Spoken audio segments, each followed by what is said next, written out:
at some point it becomes just punishment.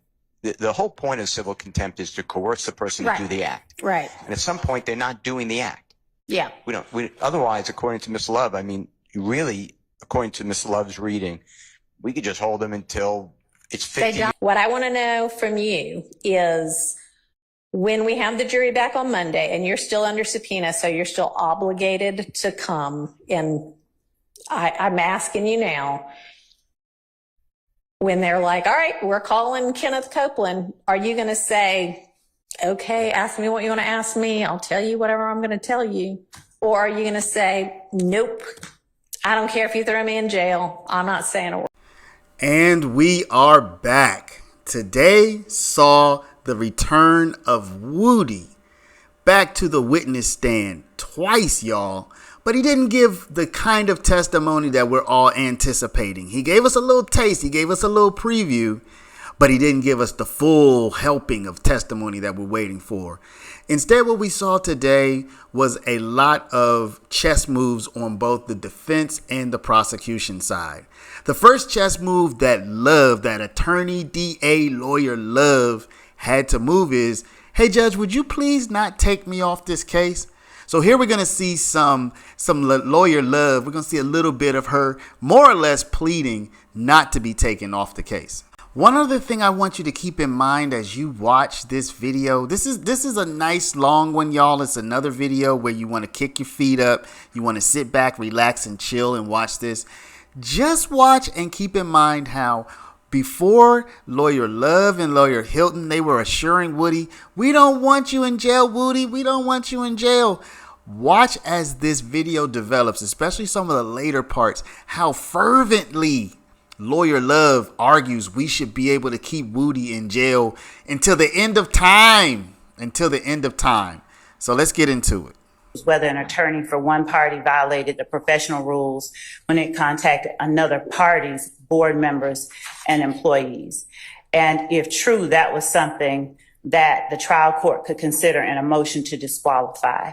The Court of Appeals emphasized that the right to counsel is an important interest, which requires that any curtailment of the client's right to counsel of choice be approached with great caution. Disqualification not only curtails a client's right to counsel of choice, but results in expense and delay that are costly both to the client and to the administration of justice. And they go on to say that courts have been reluctant to disqualify an attorney despite misgivings about an attorney's conduct, perhaps because disqualification has an immediate adverse effect on the client by separating her from counsel of her choice. And that's Piedmont at 76 through 77.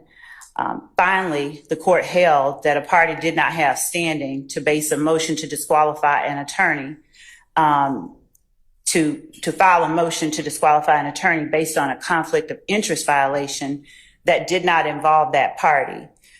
In Piedmont Hospital, the claim which was rejected was one entity's claim that an attorney was disqualified because of a conflict of interest where that entity was not in an attorney-client relationship with the attorney.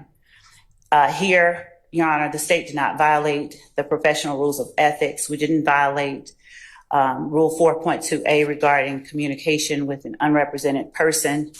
The court has heard the testimony of Mr. Melnick, and the court can gauge the credibility of the witnesses after Attorney Melnick informed the state that he represented Mr. Copeland. The state had no further conversations with Mr. Copeland about the subject of this case without either Attorney Melnick or Attorney Bumpus present.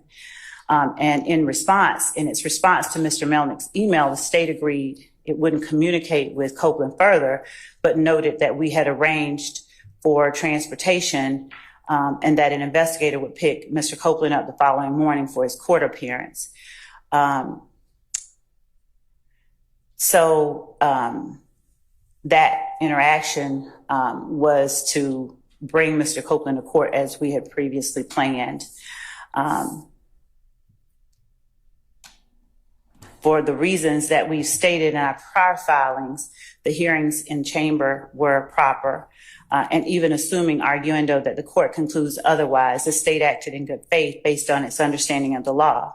Indeed, at least 2 judges so far have concluded it was not improper. Disqualification is not an appropriate remedy under any event, especially given all of the circumstances here. We would ask that the court deny the defendant's motion to disqualify, and if there are other grounds, we would ask that the court, if they bring other grounds, we would ask that the court require that they list out all of the grounds that they're seeking so that we can address them at once, with your honor. All right. Well, I think both Mr. Weinstein's and Mr. Shart's motions that are pending right now, Mr. Weinstein's for a mistrial and Mr. Shart's for a fair trial, set forth additional bases and suggest that as one of the potential remedies or grounds for relief. So I think the state has filed a response to Mr. Weinstein's motion on behalf of Mr. Kendrick. I don't know if y'all filed a response to the supplement, and I don't think I've seen a response to Mr. Shart's amended motion for a fair trial. So that filed Friday. Yeah, that was filed Friday, and I'm not quite sure when the supplement was filed, sometime last week. Okay. So if y'all want to get something to me, can you get me something? When can you get me something? Is Friday too late? You can get me something by Friday. Oh.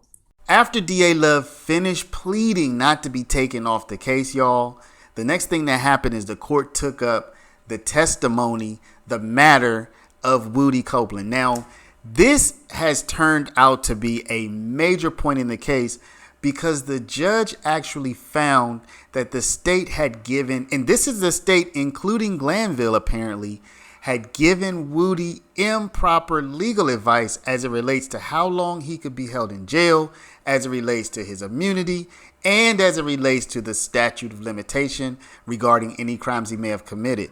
This does not seem like it's going to be enough for the defense to get a mistrial.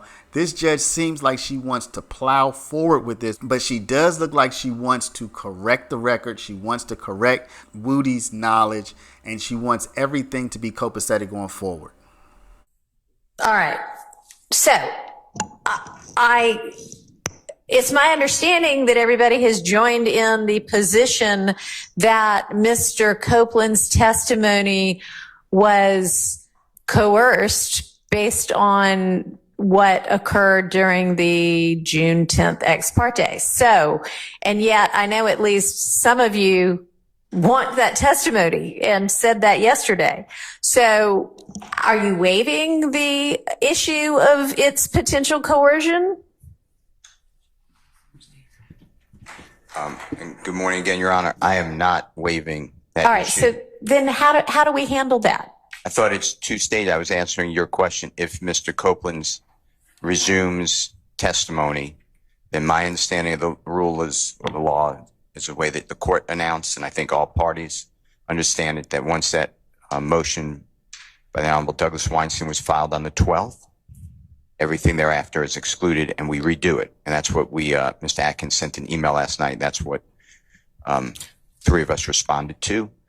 I don't want to waive, though, the issue. I thought we should have a hearing with Mr. Copeland to determine did that in camera, if it's in camera, ex parte rather, June 10th meeting, did you feel intimidated, coerced under the Archer case, which from Maryland, I know it's from Maryland, Right. that we discussed?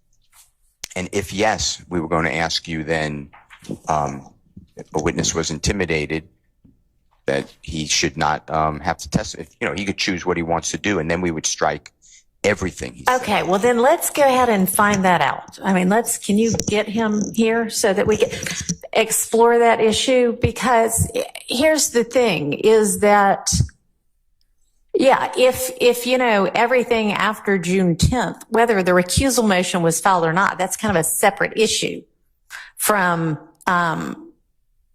whether his testimony post June 10th ex parte meeting was coerced.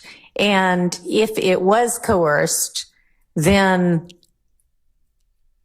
what then? Then how do we still say, oh yeah, but I want, some of that testimony? That's still good. We're looking into whether or not his testimony was coerced. Of course, I'm going to defer to the court. I would object to that for several reasons. One of which is that the court has had an opportunity to review what went on there. And I believe that based on what is there, right there on the transcript, the court can see, and I believe could make a determination that there's not coercion. He felt coerced. Okay, so this isn't a revisiting of the issue because the issue is live and still pending before the court in Mr.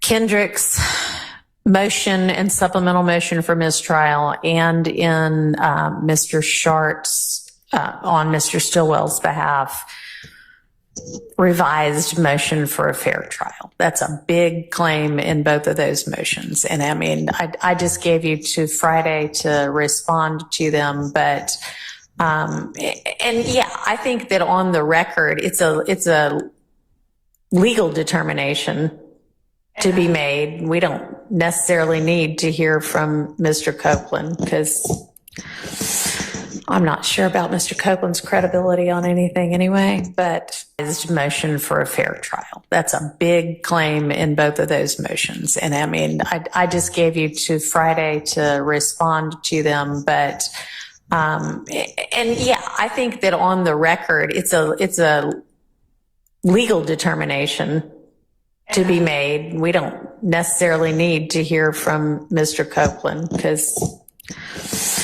I'm not sure about Mr. Copeland's credibility on anything anyway, but. And so for those reasons, I would ask the court to not have us bring him in before that time that he has to testify. I'd also point out that his counsel was present. I know. Wow. So thank you for hearing me. Okay. Well, I mean, I hope that it is not up for debate that some of what was said to Mr. Copeland in terms of potential ramifications if he didn't testify was incorrect. I don't think that there was any kind of, purposeful or nefarious motive in that. But I mean, at least with regard to the notion that he could be held until the trial of even the severed co-defendants was completed, I don't think is a correct statement of the law. If you believe that it is, then please provide me with what you're basing that belief on. But I mean, I also don't think that he paid much attention to that at all. He doesn't even seem to have, he kind of basically moved on from that, but that was incorrect. I think that some of the assertions about statute of limitations potentially were incorrect. I don't think that with regard to he seemed to be worried about a particular crime, the statute of which had apparently already run. But I think that in terms of the notion that he faced no potential jeopardy with regard to crimes based on statute of limitations. I mean, there's the immunity issue, which is wholly separate, but y'all are basically saying you don't even have to worry about it for the statute of limitations reason. They're saying, well, then how are we sitting over here charged with RICO for crimes, the statute of which, when the statute has run on the overt acts, they're in support of the RICO. And here Woody made his first brief appearance of the day. The more prudent course would really be to just bring him in here like tomorrow. If he ultimately then says, yes, I'm fine with testifying, then Does everybody want to start everything over, have me tell the jury, we're doing a do-over to all of it and start over with him? Or then do y'all want to agree to using some portion of what he's already testified to, some or all of what he's already testified to pre-recusal motion? Yeah. Okay. All right, good morning, Mr. Copeland. I'm Judge Whitaker. I think you've been before me before in unrelated matters. Huh? I'm the judge taking over this case now. So go ahead and have a seat. What I want to ask you right now, I know that you have been given immunity with regard to your testimony.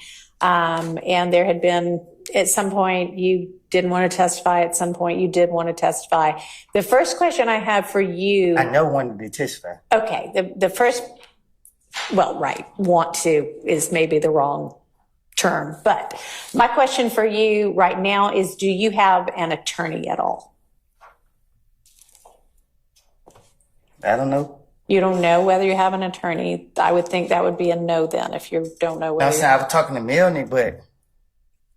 Melnick? Yes. Okay.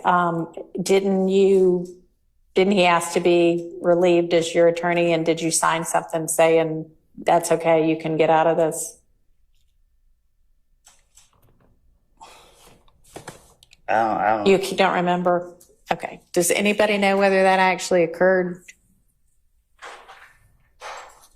I don't believe it occurred. Okay. I believe that Miss Bumpus, I know she was stand-in. she was stand-in, and I believe something was said on the record to the effect that Miss Bumpus was relieved.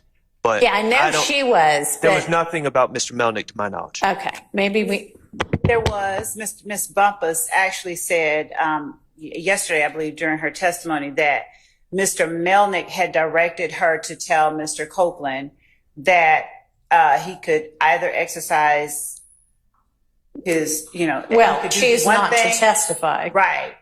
Or if he chose to testify, according to Miss Bumpus. Yeah, I remember she said, there's this paper I'm supposed to get him to sign. I'm trying to figure out whether it got signed. So I never got Mr. Melanie off my case. Okay, so he's still your attorney then?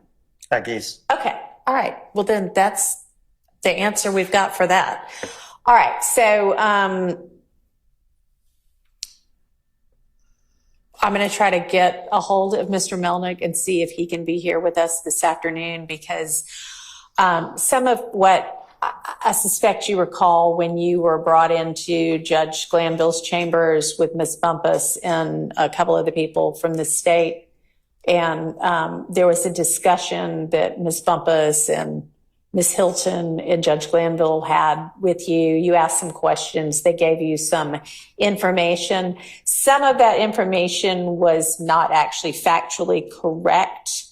And I want to make sure that you have the opportunity understanding what it is that the immunity order means, understanding what the potential consequences are if you do testify or if you don't. We're basically going to kind of start over and So do if I that don't over. testify, So if I don't testify, how long you gonna hold me in jail? So, I mean, that's still an issue that you can be held in jail through the end of this trial. But I'd rather have Mr. Melnick here to advise you about the potential drawbacks and benefits of what, if there are any, This of any trial of right your. here? To the end of this trial, Yes. not the other people. Not as far as I believe, but the state, what, did you want to do some further research on that? Yes, just to advise the court Okay. of Okay. So came from. I just wanted to know, first off, do you have an attorney? Because if you do have an attorney, then your attorney may have some information, advice, and research for me about that. So I want to make sure that I tell you the correct thing about that, okay? So we're going to take a lunch break in a little while, and why don't we plan to have you back here on standby at least. I don't know who was in communication, but we need to reach out to Mr. Melnick, see what his availability is. So just be on standby in case I need you here like at 2 or 3 this afternoon. 2 or 3? Yeah. because we're about to take a lunch break before too much longer. So you're okay to leave for the next couple of hours, but stay where whomever reached out from the state can reach you to let you know whether you need to be back here this afternoon or potentially tomorrow instead. Okay. All right. All right. Thank you. Love continued to try to convince the court to let her put Woody in jail basically forever if he didn't do what she wants him to do.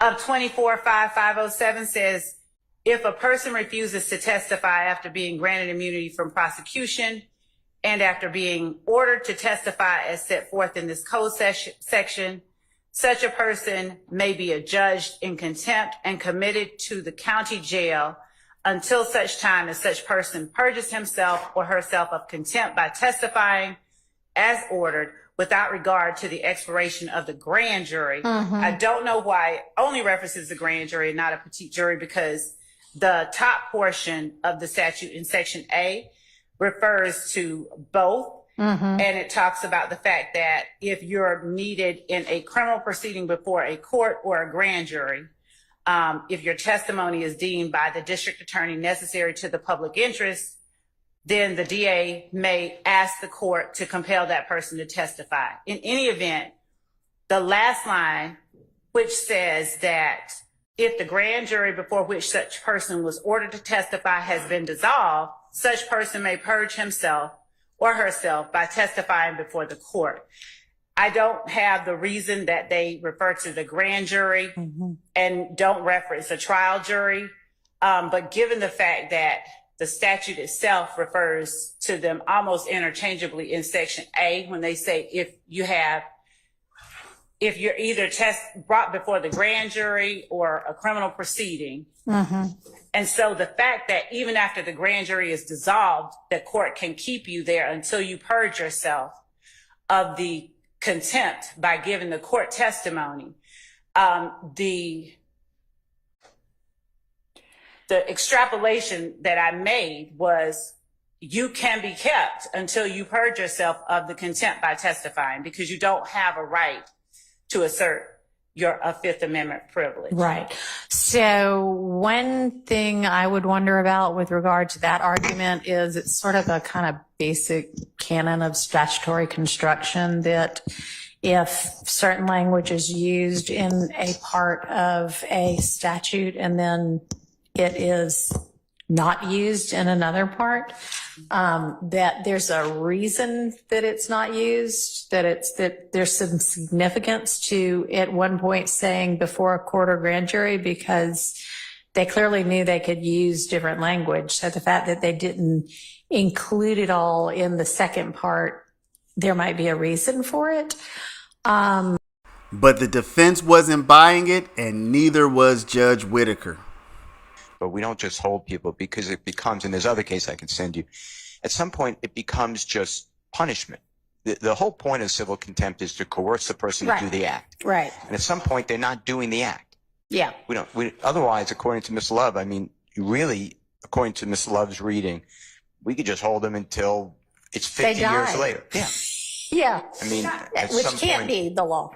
And I know you're not arguing that, but. Could the court permit me a moment to just review the case that Mr. Steele just sent over? Sure. Did you send it to everybody? He did. Okay, yeah. I just want to read it. And Mr. Matthews. Similarly, is civil contempt, and I'm looking at in re estate of Banks. In re estate of Banks is going to be 339 Georgia App 144.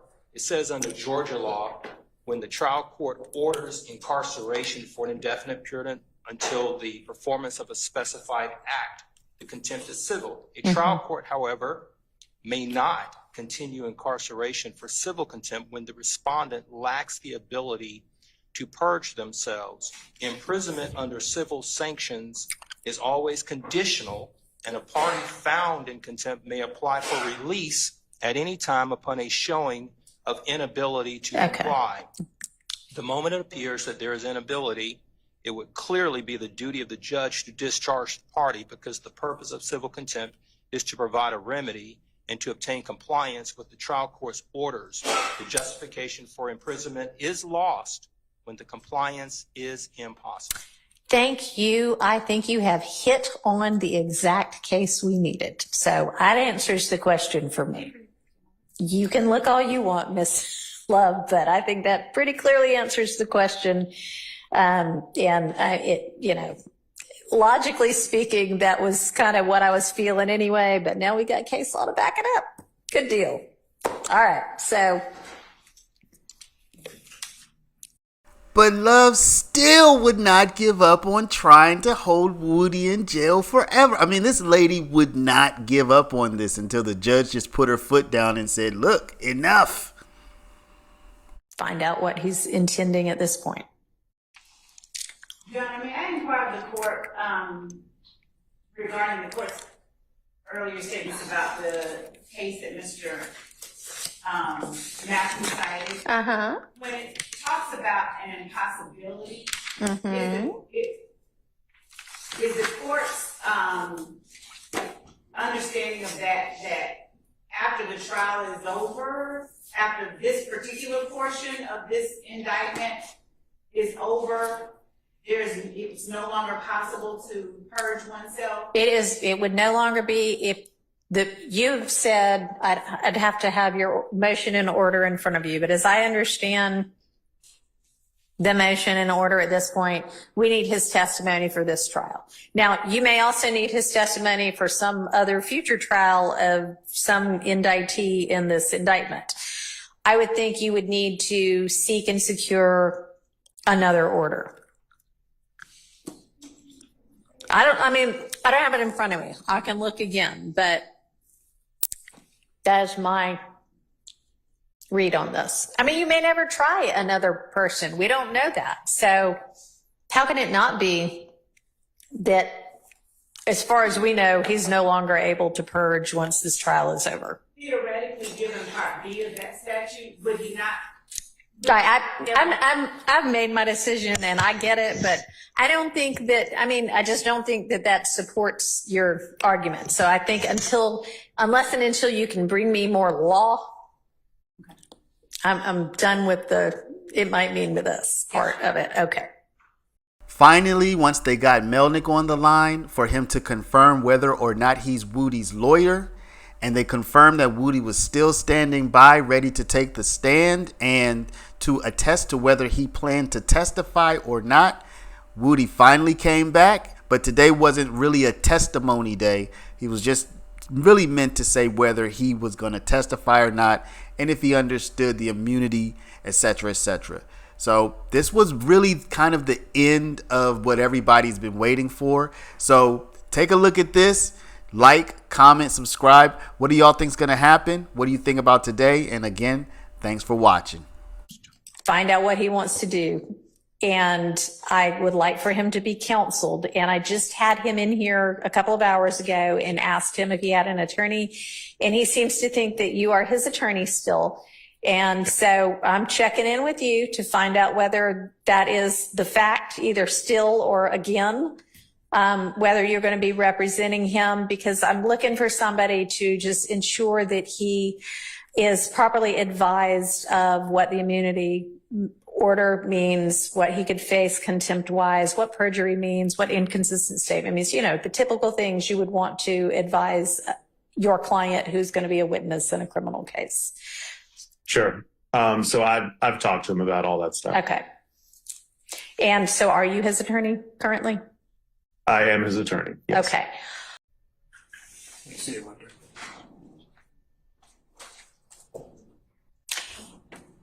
All right. Hello again, Mr. Copeland. Your attorney, Mr. Melnick, is with us by Zoom right now. You can see him on the video screen and he can see you. If there's any time you want to talk to him privately, let me know that. And I know y'all have had an opportunity since you and I spoke this morning from the bench and the stand to talk about the fact that the state is not interested in you pleading the fifth, and in order to avoid you pleading the fifth, they have secured an order that says you now can be essentially compelled to testify because we are acknowledging that anything that you say, we cannot prosecute you for a crime other than perjury or false statements based on something that you might say that would otherwise incriminate you if it weren't for this immunity order.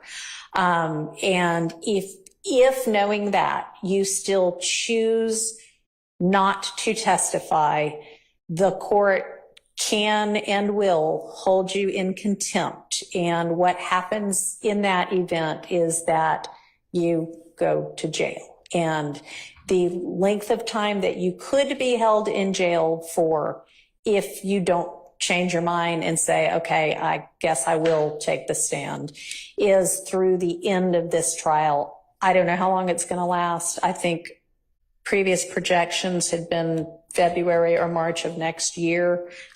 I don't know yet, but I guess that's not outside the realm of possibility. But it would only be through the end of this trial. It would not be through the end of whomever else might be severed from this case and tried later. And I know Mr. Melnick's talked to you in more detail about that. So I want to see if you have any questions of the court about that. I didn't understand. Now you said it at the beginning. Didn't understand anything. All right. So. No, I'm saying, like, I heard you, but I don't know what you're talking about. Okay. So tell me what it is that you'd like more information about. You said something about what they said about immunity? Yeah. What you mean? Okay. Does anybody, I think I've got the order. Mr. Melnick, have you reviewed the immunity order with him? Oh, you saying it's the same from last time? Hang on a second. Yeah. The same one as last time. Yeah. Yes. That one. So that's the one I'm talking about. And that is still in effect. So you're saying that changed? It has not changed. All right. So what has changed is, it's my opinion that I cannot hold you in jail if you refuse to testify beyond the end of this trial. I think you had maybe been told something different earlier. And I don't think that is So I ain't got to wait accurate. till every defendant that's not here. Correct. But you would, if you choose not to testify despite this order, you would potentially be held in jail through the end of this trial, which might be February of next year, might be March of next year. I really don't know. It ends when it ends. And the state has 100 more witnesses, and I don't know, any defendant might also have witnesses. So it could take a while, but that would be the end of it, would be the end of this trial. Okay. So do you have any other questions? Okay. And do you want to talk to Mr. Melnick any more about this particular issue? No. All right. So I'm going to ask you right now, because I'm planning to have the jury back on Monday. And I am going to tell them, we would essentially start over, because I want you to have a voluntary, to an extent, choice and knowing choice whether to take the stand and be questioned and cross-examined or not, knowing that if you do, other than if you lie, as Mr. Melnick's discussed with you, and it's something the state knows and can prove, they could charge you with perjury or false statements, but they can't, if you incriminate yourself about another kind of crime, they cannot use that to charge you with a crime. And they can't say, Well, can I speak? you can, I yeah, have if you told have the a, state. huh? I have told the state I have lied and lied and lied and lied. I know. And So how are they going to be able to question me? I mean, that'll be their problem. That's their case to make or not make. I mean, that's not for you or me to worry about. So They said they're going to be able to charge me if I lie. Like, when it's up to them to choose when I'm lying. not prior. You've said you've lied and lied and lied in every, I don't know what you've said, but let's even say you've said you lied in every statement you ever gave to the police. If you get on the stand and say that again, or if you say, all right, this one was the truth, that one they cannot charge you with perjury for, because those are things in the past. What they might be able to charge you with is, I don't know, I mean, give me an example of something that you know he didn't do, and well, maybe not. Never mind. Don't do Can I that. give you an example for what they told me? Yeah, yes. And then I'll see whether that's what I think or not. Yes. So she said that The only reason she won't lock me up, I just want to know if it still applies. Okay. She said if I do two things, if I plead the fifth and I say that I killed Donovan Thomas. Okay. She said if I don't say them two, she will not lock me up. All right. What was the first one? Pleading the fifth. Say it again. Taking the fifth, Judge. Taking the fifth. Okay, right. And you can no longer, so taking the fifth means I might say something that gets me in criminal trouble. I might give you evidence against me that you could then use against me. That's what it means to take the fifth, is say, I am not going to give you evidence to use against me to charge me. When they give you that immunity order, immune just basically means we can't do this anymore. It's like if you get an immunization, oh, I'm not going to get the measles now, right? Because I'm immune from it. Because it's like getting you a shot that says, I can say, I can admit to a crime on the stand, they can't charge me with it. They have said you no longer have a privilege against self-incrimination because we have committed to not being able to prosecute you, not being able to bring criminal charges against you because of what you say. We cannot take that evidence and use it against you. We can't take that evidence. If you say, well, I committed some crime. Here's what I committed it with. I buried it in the yard. They can't go dig it up in the yard and then say, well, we've got this. They can't use any of that. So that's why taking the fifth at this point would get you in trouble. Being held in contempt is what we So what if they don't formally have call it. they facts together? Like they saying something that they don't know what they're talking about, and then they ask me about it. They can ask you about anything they want to. If in your answer you admit to a crime, they cannot charge you with that crime. Now, if you admit to a crime and they have evidence that is pretty certain that you did not commit that crime. For instance, somebody gets robbed yesterday and they have proof that you were in Europe yesterday. There's no way you could have committed that crime, but you say, yeah, I committed that crime yesterday. That was here in Atlanta when they know you were in Europe and they got video of you in Europe and you sent a postcard that said, I'm having fun in Europe. That would be proof that you're lying. And so that they could charge you with perjury for, okay? Or false statements for. Okay. Okay? So what I want to know from you is when we have the jury back on Monday and you're still under subpoena, so you're still obligated to come, and I'm asking you now, when they're like, all right, we're calling Kenneth Copeland, are you going to say, okay, ask me what you want to ask me. I'll tell you whatever I'm going to tell you. Or are you going to say, nope, I don't care if you throw me in jail. I'm not saying a word. I am not getting on the stand. It depends on how I wake up. Okay.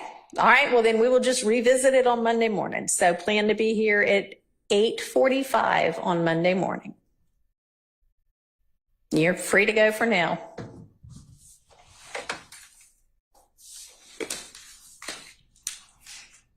All right, Mr. Melnick, please.